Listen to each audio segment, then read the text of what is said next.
الحمدللہ رب العالمین والصلاة والسلام علی رسولہ الکریم وعلی آلہ واصحابہ اجمعین اما بعد فاعوذ باللہ من الشیطان الرجیم بسم اللہ الرحمن الرحیم کل نفس ذائقۃ الموت وانما توفون اجورکم یوم القیامہ فمن زحزح عن النار وادخل الجنۃ فقد فاز وما الحیاۃ الدنیا الا متاع الغرور وقال اللہ تعالی کل من علیہا فان ویبقى وجہ ربک ذو الجلال والاکرام فبأي آلاء ربكما تكذبان صدق اللہ العلی العظیم۔ میرے بھائیوں اور دوستو، ہر متنفس کو، ہر ذی روح کو موت کا مزہ چکھنا ہے۔ یہی سورہ آل عمران کی آیات ہیں جو میں نے تلاوت آپ کے سامنے کی کہ ہر شخص کو، ہر نفس کو موت کا مزہ چکھنا ہے، اور قیامت کے دن تمہارے سارے اعمال کا پورا بدلہ دیا جائے گا، اور کامیاب وہ ہے جو جہنم کی آگ سے بچ جائے اور جنت میں داخل کر دیا جائے۔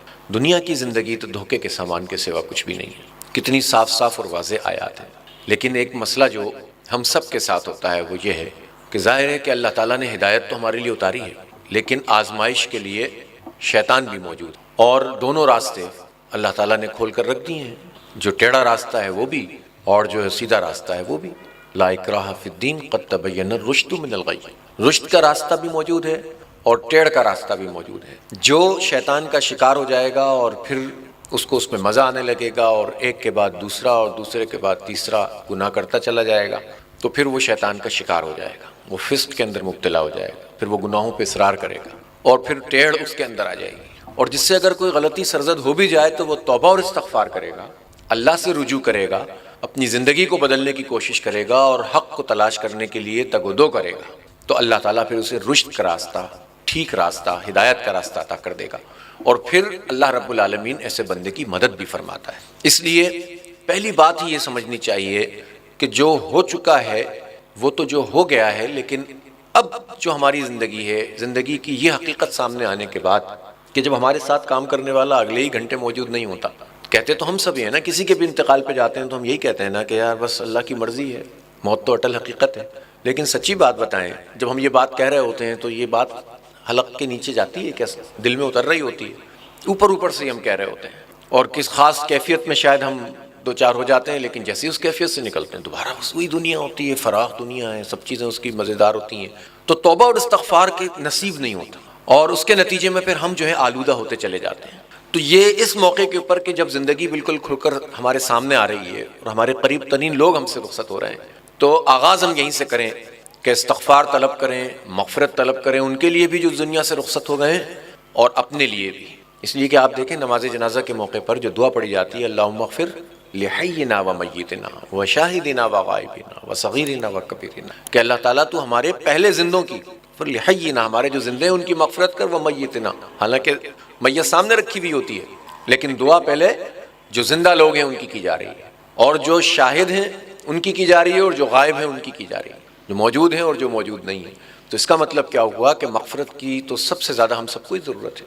اسی لیے مغفرت کا مطلب صرف یہ نہیں ہوتا جو دنیا سے رخصت ہو جائے اس کے لیے مغفرت طلب کرو، سب کے لیے مغفرت طلب کرو، اپنے لیے، اپنے بچوں کے لیے، اپنے والدین کے لیے، اپنے اساتذہ کے لیے، اپنے دوستوں اور احباب کے لیے، سارے مسلمانوں کے لیے۔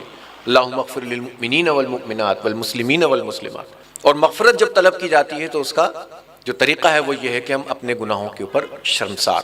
تو یہ جو کل نفس ذائقۃ الموت ہے کہ ہر متنفس کو موت کا مزہ چکھنا ہے، یہ جو موت ہے یہ آخرت کی پہلی منزل، ایک دنیا کی زندگی ہے، ایک آخرت کی زندگی۔ دنیا کی زندگی کو حیات الدنیا قرآن کہتا ہے، اور آخرت کی زندگی کو آخرت کا لفظ بھی استعمال ہوتا ہے، اور آخرت کا جو پورا موت سے لے کر برزخ سے لے کر قیامت جس میں دوبارہ اٹھایا جائے گا، اور قیامت کے بعد پھر وہ جو میدان حشر، اور میدان حشر کے ساتھ پھر جنت یا دوزخ، اس پورے جو پورا پروسیس ہے اس کو معاد کہتے ہیں، اور اس کا آغاز ہوتا ہے ہماری موت سے۔ اور موت ایک ایسی اٹل حقیقت ہے، اتنی یقینی بات ہے کہ قرآن پاک نے موت کے لیے ایک لفظ یقین کا بھی استعمال کیا ہے۔ تو اتنی اٹل حقیقت ہے کہ اس کا لفظ ہی یقین بتایا گیا ہے کہ جب وہ یقینی چیز آ جائے گی، حتی اتانا الیقین، تو اس لیے وہ یقینی چیز جو ہے وہ اتنی اٹل ہے تو اس کی تیاری اس سے پہلے کی جائے گی کہ جب موت کی کیفیت تاری۔ توبہ اور استغفار کی مہلت اس وقت تک ہے جب تک حالت نزع نہ تاری، اور حالت نزع کا مطلب جب ملک الموت سامنے آ جائیں گے تو اس وقت پھر گنجائش نہیں ہوگی۔ اور یہ عام مثالیں ہم سب ایک دوسرے کو دیتے ہیں کہ جب کوئی امتحان گاہ ہوتی ہے اور اس میں پیپر دے رہے ہوتے ہیں تو جب 3 گھنٹے مکمل ہو جاتے ہیں تو اس کے بعد ٹیچر آتے ہیں اور کہتے ہیں کہ بس وقت مکمل ہو گیا، تو اس وقت ریکویسٹ کرتا ہے بندہ، جب کسی کو اگر پیپر آتا ہو تو وہ ریکویسٹ کرتا ہے کہ مجھے موقع دیا جائے، تو وہ کہتے ہیں یار اب موقع نہیں ہے۔ وہ اتنا ضرور کہہ دیتا ہے کہ سر آپ ذرا پیچھے والوں سے لے آئیں تو میں آپ کو کاپی دے دیتا ہوں، اور کوشش کرتا ہے کہ ہیڈنگ ویڈنگ لگا لیں تاکہ 2-4 نمبر بڑھ جائیں۔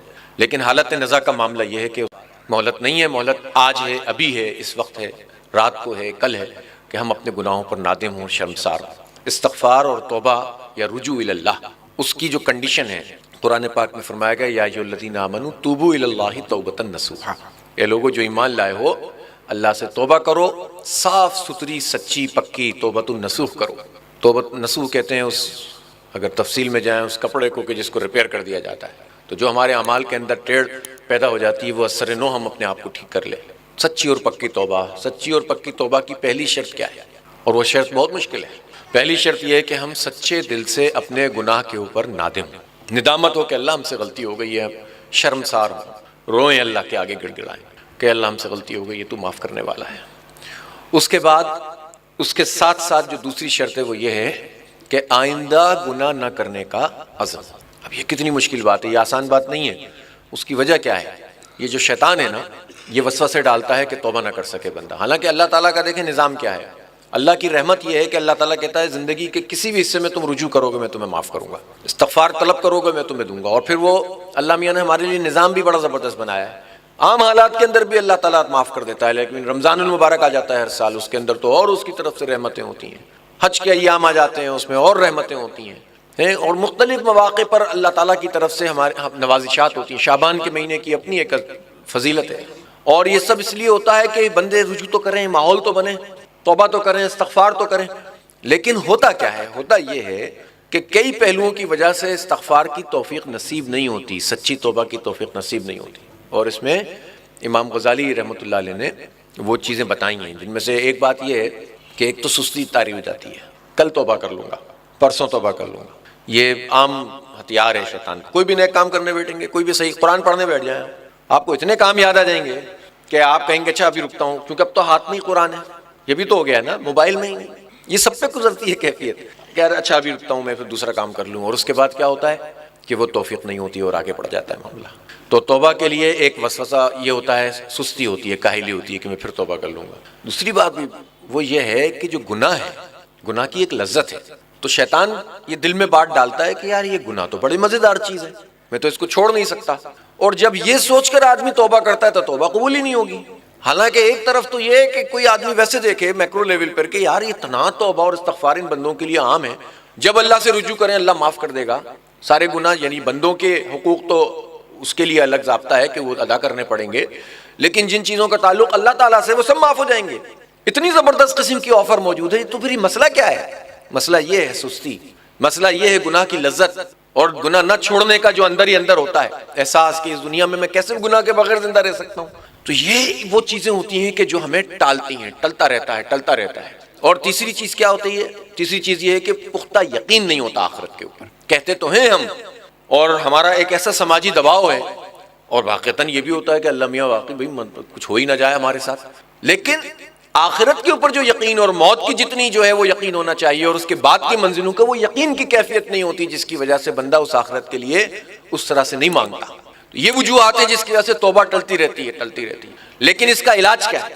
اس کا علاج یہ ہے کہ اپنے ان سارے خیالات کو جھٹک کر آدمی بس ایک دفعہ اللہ کے سامنے آ جائے۔ اور زندگی میں ایسے بہت لمحات آتے ہیں، آپ دیکھیں ہم سبھی انسان ہیں نا، ایک جیسے ہی اسٹیٹس کے لوگ ہیں، سب دنیا کو برتتے ہیں، سب کھاتے پیتے ہیں، سب گپ شپ کرتے ہیں، اور اللہ جانتا ہے اور بندہ جانتا ہے کہ اس کے کیا معمولات ہیں، لوگوں سے جو بھی معاملات ہوتے ہوں، لیکن بعض چیزیں تو ایسی ہیں نا کوئی بھی نہیں پکڑ سکتا، تو اللہ جانتا ہے۔ تو ہم سب ایک جیسے ہی لوگ ہوتے ہیں نا، لیکن زندگی میں ایسے لمحات آتے ہیں جس میں انسان کے اندر ایک ٹرانسفارمیشن ہوتی ہے، وہ ایک لمحہ ہوتا ہے، وہ چند لمحات ہوتے ہیں، وہ چند دن ہوتے ہیں جس میں بندہ بدل جاتا ہے۔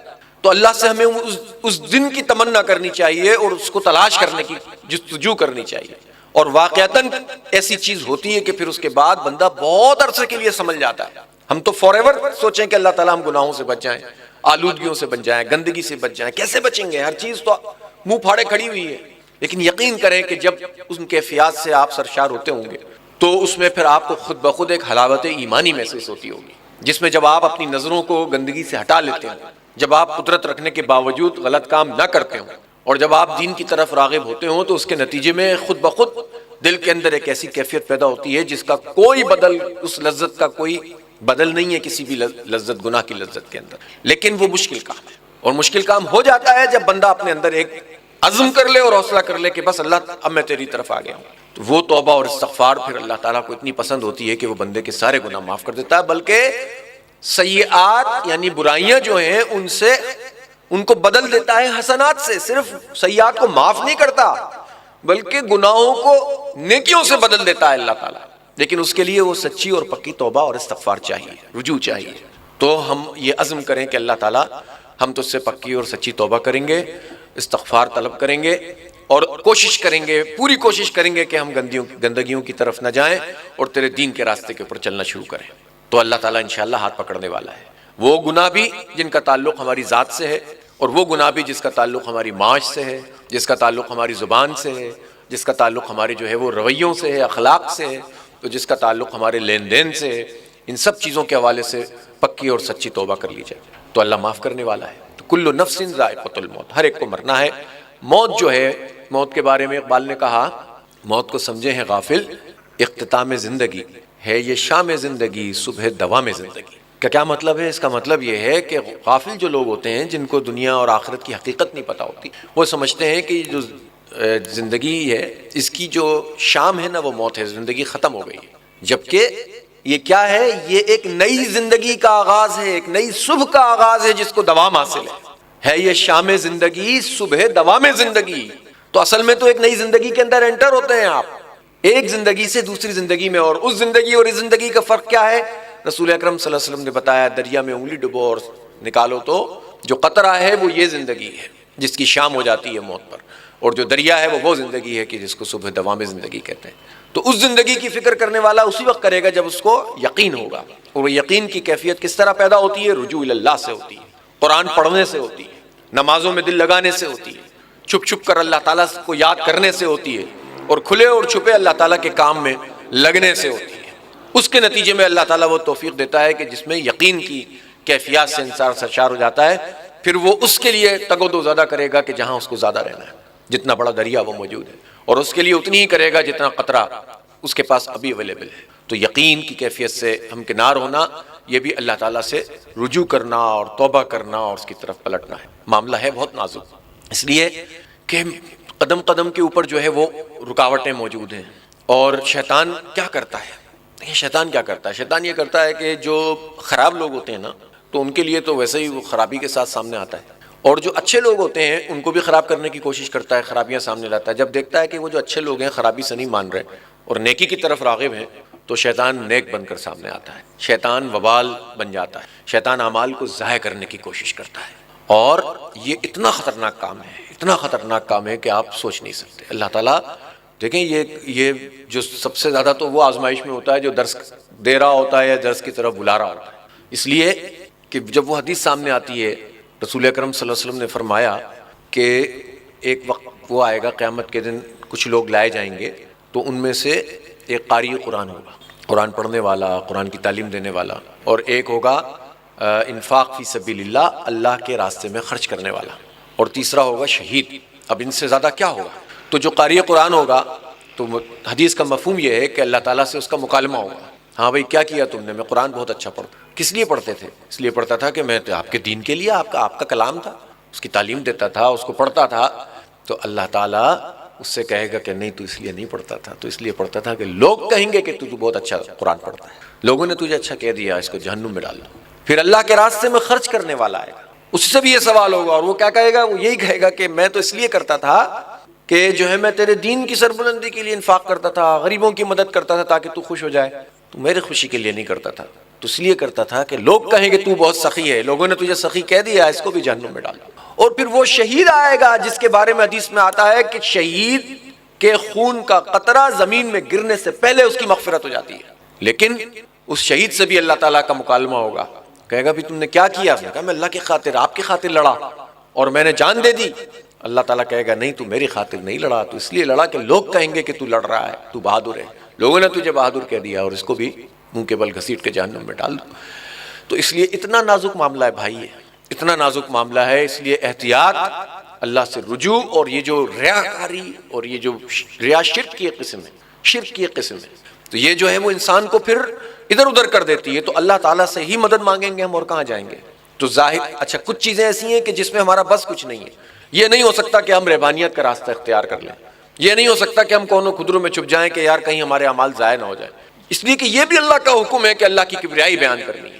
قم فانذر وربک فکبر وثیابک فطہر، یہ اللہ کا حکم ہے کہ تم رب کی کبریائی کو بیان کرو. یا ایھا المزمل قم اللیل الا قلیلا نصفہ وانقص منہ قلیلا وزد علیہ ورتل القرآن ترتیلا انا سنلقی علیک قولا ثقیلا. یہ سب اس لیے تاکہ تم اس قول ثقیل کو لے کر معاشرے میں جاؤ، اس لیے کہ تم رب کی کبریائی کو بیان کرو. تو کرنا تو ہے، لیکن اس کے اوپر ایک چیک اینڈ بیلنس لگانا ہے، چوکیداری کا نظام بنانا ہے، اور وہ چوکیداری جو ہے اللہ تعالیٰ سے تعلق کے نتیجے میں بنے گی. تو اس کے نتیجے میں پھر اللہ حفاظت کرنے والا ہے. ایسا تو نہیں ہے نا کہ اللہ تعالیٰ نے شیطانی کے حوالے کر دیا ہمیں. یہ تو خود اللہ تعالیٰ کہتا ہے جو میری طرف چل کر آتا ہے میں اس کی طرف دوڑ کر آتا ہوں، جو ایک قدم چلتا ہے میں 10 قدم چلتا ہوں، میں اس کے ہاتھ بن جاتا ہوں، میں اس کے پیر بن جاتا ہوں، میں اس کی آنکھ بن جاتا ہوں. تو اللہ تعالیٰ اگر ہماری اس طرح مدد کرے گا تو پھر کیسے شیطان ہم پر غلبہ پائے گا؟ اس لیے اخلاص نیت، سچی توبہ، استغفار، گناہوں پہ ندامت، آئندہ نہ کرنے کا عزم، پکا عزم کر کے زندگی کا آغاز کریں گے انشاءاللہ تعالیٰ اللہ راستے کھول دے گا. دیکھیں یہ جو آخرت کا معاملہ ہے یہ عقلی اعتبار سے بھی بہت امپورٹنٹ ہے کہ یہ آدمی کے اندر ذہن میں آتی ہے بات کہ یار دنیا میں تو یہ چیزیں ہوتی ہیں، دنیا کے پیمانوں کے مطابق چلتا ہے، لیکن اب آخرت کا کون وہ کرے. اور بعض اوقات یہ ہوتا ہے کہ ہمارے ذہن میں یہ تصور آ جاتا ہے کہ دنیا میں ہر اچھے عمل کا بدلہ مل جاتا ہے اور ہر برے عمل کا بدلہ مل جاتا ہے. ایسا ہو بھی جاتا ہے، مکافات عمل ہوتی ہے دنیا، لیکن ضروری نہیں ہے. دین کا کام اس لیے کریں، نیکی کا کام اس لیے کریں کہ ہمیں آخرت میں اجر ملے گا. دنیا میں جو ملے گا وہ سمجھ لیں بونس ہے، وہ اللہ کا ایک خاص انعام ہے کہ وہ بندہ کو اللہ تعالیٰ دنیا میں بھی نواز دے تو اس کو اس نعمت کا شکر ادا کرنا چاہیے، اس شکر سے اور ملتا ہے.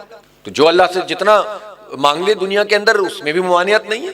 جوتے کا تسمہ بھی ٹوٹے تو اللہ سے مانگو، اس میں بھی کوئی حرج نہیں ہے. لیکن نیک کام اس لیے کرو اور اچھا کام اس لیے کرو کہ اللہ تعالیٰ ہمیں اس وقت دے گا جب ہمیں سب سے زیادہ اس بات کی ضرورت ہوگی. یہ جو دعا ہے نا، دعا کے بارے میں کیا آتا ہے کہ ایک دعا تو وہ ہوتی ہے جو قبول ہو جاتی ہے، دنیا میں آپ کا کام ہو جاتا ہے، اور ایک دعا کیا ہوتی ہے کہ جو محفوظ ہو جاتی ہے. اور جب ہمارے اعمال کم پڑ رہے ہوں گے تو دعائیں جو ہیں وہ اللہ تعالیٰ کی طرف سے ہمارے لیے نیکیوں کی صورت میں آئیں گی. اور بندہ پتہ ہے وہاں کیا کہے گا؟ کاش اللہ تعالیٰ ہماری دنیا میں کوئی دعا قبول ہی نہ ہوئی ہوتی، ساری یہاں پر آ جاتی. تو آخرت ایک ایسی حقیقت ہے. دنیا میں کیا ہوتا ہے؟ اب لاجک کیا ہے؟ لاجک تو یہ ہے کہ دنیا میں پھر چوری کی بھی سزا ہو جانی چاہیے، قاتل کی بھی سزا ہونی چاہیے، اور ہوتی ہے. اللہ تعالیٰ نے ایک سسٹم بنایا ہے، زندگی کے نظام کو اللہ کی مرضی کے مطابق چلانے کے لیے سسٹم موجود ہے. قصاص کا قانون ہے نا کہ جو ہے وہ ناک کے بدلے ناک اور کان کے بدلے کان اور جان کے بدلے جان. لیکن کتنی جانوں کے بدلے جان اور کتنی جانیں؟ تو یہ تو نہیں ہو سکتا ایک آدمی کو قتل کرے دنیا میں اس کو کتنی سزا مل سکتی ہے؟ ایک دفعہ ہی مارا جائے گا نا. تو ایک آدمی 1000 لوگوں کو قتل کرے یا 100 لوگوں کو قتل کرے تو اس کو 100 مرتبہ کیسے مارا جائے گا؟ مارا جا سکتا ہے کہ دنیا میں نہیں مارا جا سکتا. تو ایک جگہ ہونی چاہیے جہاں پر انصاف ہوگا، جہاں 100 لوگوں کا قاتل 100 مرتبہ مارا جائے گا، پھر بنایا جائے گا، پھر مارا جائے گا، پھر بنایا جائے گا، پھر مارا جائے گا. اور جہاں 1000 لوگوں کا قاتل 1000 مرتبہ مارا جائے گا اور ایک آدمی کا قاتل 1 مرتبہ مارا جائے گا. آخرت کا یہ تصور ہے. اسی طرح دنیا میں بعض لوگ نیک عمل کرتے ہیں اور ان کو کچھ راحت ملتی نہیں ہے، پریشانی آتی ہے اور دنیا سے رخصت ہو جاتے ہیں. لوگ کہتے ہیں یار یہ کیسا آدمی تھا، یہ کیا معاملہ اللہ کے، اس نے اتنا اللہ کا کام کیا لیکن اس کے لیے راحت ہی نہیں آئی کوئی. ہمیں کیا معلوم، ہمارا تو ویژن اتنا سا ہے نا، اس کنویں کے مینڈک کی طرح جو اس کنویں کو ہی پوری کائنات سمجھتا ہے، ٹٹراتا ہے، اس کی آواز گونجتی ہے، سمجھتا ہے میں پوری دنیا میں میری آواز گونجتی ہے. اس چیونٹی کو کہ جو سمندر کے کنارے پہ چلتی ہے تو کتنا دیکھ سکتی ہے، اس کو چند لہریں ہی نظر آ سکتی ہیں، اسی کو دنیا سمجھتی ہے. تو انسان بھی اپنی عقل جتنی بھی سمجھتا ہو دی تو اللہ کی طرف سے ہے، وہ محدود ہے، اللہ تعالیٰ لا محدود ہے. تو ہم اپنے حساب سے چیزوں کو دیکھتے ہیں، لیکن اللہ رب العالمین کے ہاں وہ یوم جزا موجود ہے کہ جہاں پر نیکی کا پورا بدلہ دیا جائے گا. وَإِنَّمَا تُوَفَّوْنَ أُجُورَكُمْ يَوْمَ الْقِيَامَةِ، تو اس دن پورا بدلہ دیا جائے گا. تو اس لیے نیت کو خالص کرنا اور آخرت کے لیے کام کرنا اور اللہ کی رضا کے لیے کام کرنا، اور اگر کوئی آلودگی آتی ہے تو اس پہ توبہ اور استغفار کرنا، اللہ سے رجوع کرنا. یہی وہ چیز ہے بندے کو جو پھر اللہ سے جوڑتی ہے اور پھر اس کے خود بخود کام بھی بننے لگ جاتے ہیں. یہ ہوتا ہے کہ اللہ تعالیٰ اس میں، اور اگر نہیں بھی بنتے نا تو اس میں ایک چیز بڑی زبردست آ جاتی ہے. اگر نیک راستے پر چلنے اور عزیمت کا راستہ اختیار کرنا میں مشکلات آتی بھی ہیں، پریشانیاں آتی بھی ہیں. آپ دیکھتے ہیں مصر کے اخوان المسلمون کے اوپر کیا حال ہے، 24 سال قید ہو جاتے ہیں، کہنا تو بہت ہے، یہاں 24 دن 24 گھنٹے کوئی قید ہو جائے تو ہمارے ہاں لوگ جو ہے چیخنا شروع کر دیتے ہیں۔ اپنے ایمان کو دیکھنے کے لیے آزمائش کو بھی دیکھنا چاہیے کہ کتنا برداشت کرنے کی ہماری صلاحیت ہے۔ اللہ تعالیٰ ہمیں توفیق دے کہ ہم اس کے ہو جائیں تو پھر، لیکن وہ جو 24 سال قید رہتے ہیں یا 4 سال قید رہتے ہیں اور نہیں چیختے اور مسکراتے چہروں کے ساتھ اپنے پیاروں سے ملتے ہیں، وہ کیا چیز ہے؟ دیکھیں مشکل میں تو وہ بھی ہوتے ہیں، تکلیف تو ان کے جسم کو ہوتی ہے، بچے تو سب کو پیارے ہوتے ہیں، لیکن اللہ تعالیٰ ان کو سکینت سے نواز دیتا ہے۔ تو جب سکینت دل میں آ جاتی ہے تو ہر چیز ان کے لیے آسان ہو جاتی ہے، اور یہ وہ چیز ہے جو صرف اللہ کے سے تعلق پیدا کرنے اور اللہ کی خاطر قربانی دینے سے ہوتی ہے، اور کسی چیز سے نہیں آ سکتی۔ پھر آدمی سختی بھی جھیل لیتا ہے اور اس کو تکلیف نہیں ہوتی ہے تو اس کو برداشت کرنے کی صلاحیت اللہ تعالیٰ پیدا کر دیتا ہے۔ اس لیے میرے بھائیوں اور دوستوں، اللہ تعالیٰ سے رجوع کریں، توبہ اور استغفار کریں، اور آخرت جس کی پہلی سیڑھی موت ہے، اور موت کے بعد عالم برزخ ہے۔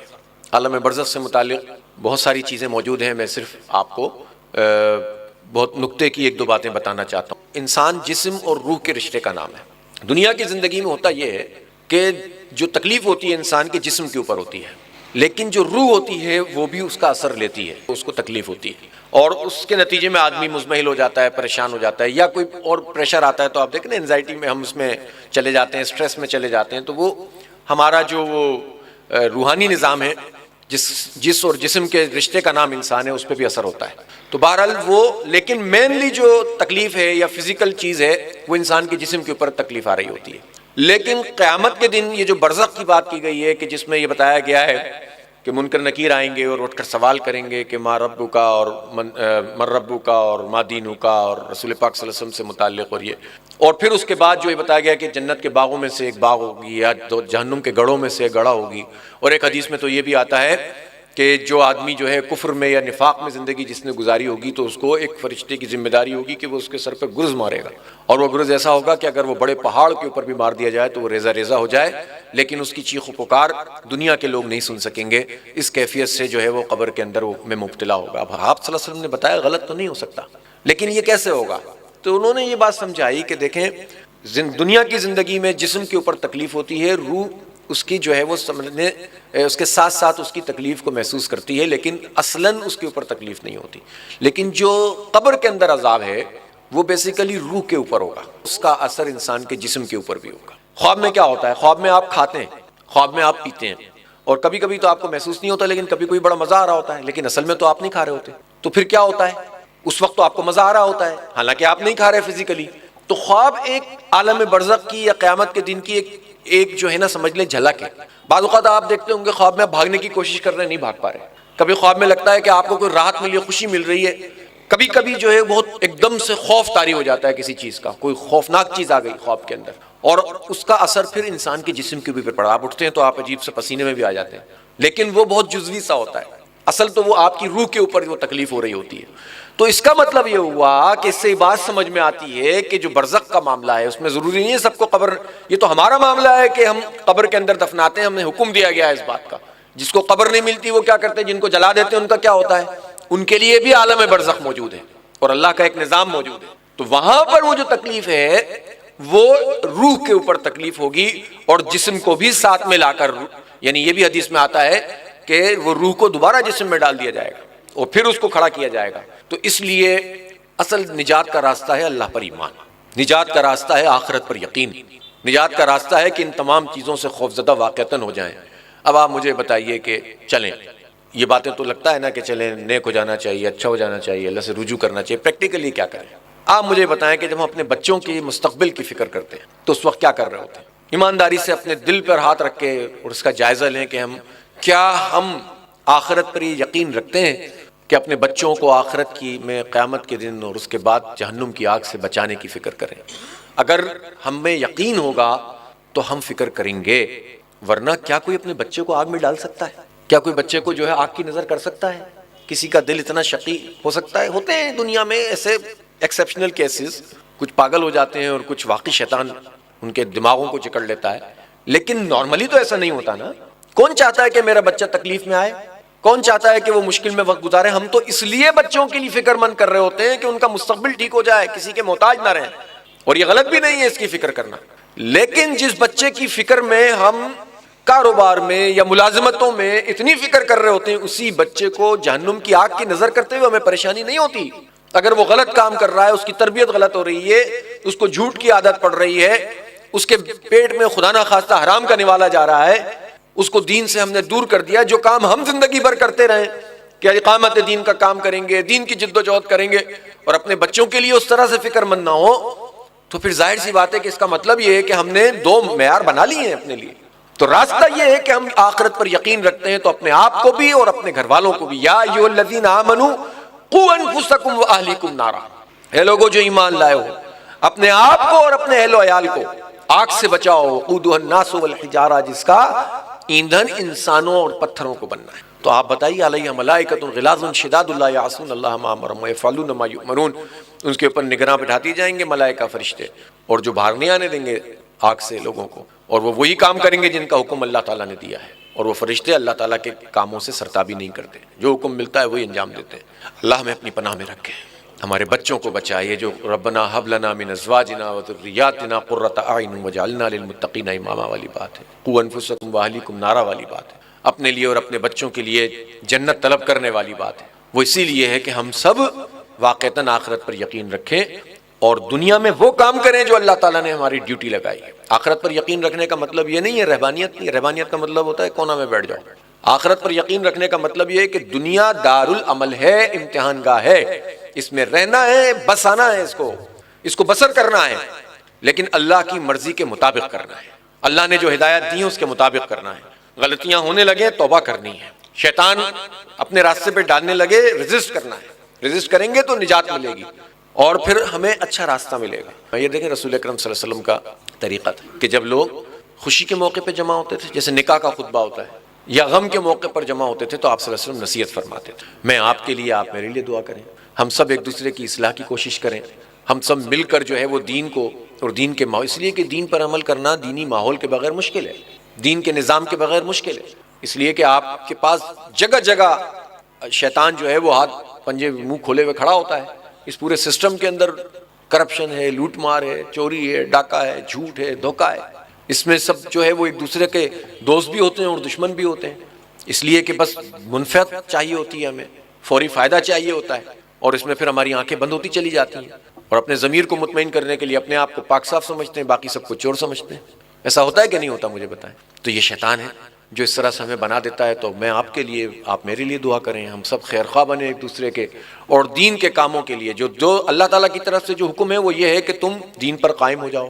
اللہ تعالیٰ کی طرف سے حکم یہ ہے کہ تم دین کی اقامت کا کام کرو، دین پر بھی قائم ہو جاؤ اور دین کو قائم بھی کرو، اگر نہیں ہے تو اس کی کوشش کرو، یہ پرائم ذمہ داری ہے۔ لوگ سمجھتے ہیں کہ یہ کام کسی مولوی کا ہے، کسی پارٹی کا ہے، یہ ہر مسلمان سے سوال کیا جائے گا کہ تمہارا دین کیا تھا، تم نے پھر کیا کیا، ذمہ داری کیا بنتی تھی تمہاری؟ فساد، فسق، سود سب ہمارے سروں پر مسلط ہے، اور ہم بھی خوش ہیں کہ ہم تو بس صحیح کام کر رہے ہیں۔ ایسا نہیں چلے گا۔ اللہ تعالیٰ ہمیں توفیق دے اور ہم جو ہے وہ اس راستے کا انتخاب کریں، اللہ ہماری مغفرت کرے، ہمارے بچوں کو ہمارے لیے جو ہے وہ صدقہ جاریہ بنائے۔